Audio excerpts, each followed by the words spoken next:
kuşun sınmasın kanatları.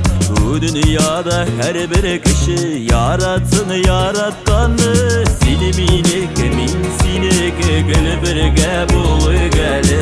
Kuşları da bitseyip duymuy yaratıp duymuy geli.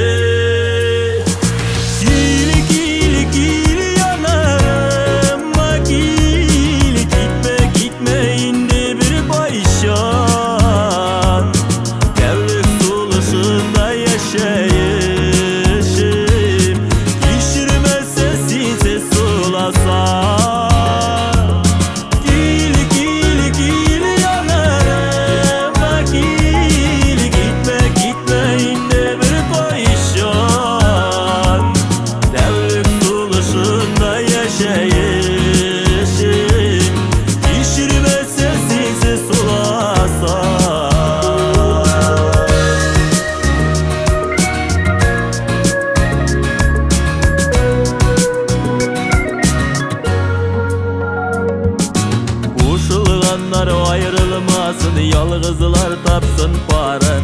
Maksatlar bitmadır yaşavnik girek bizge tağın.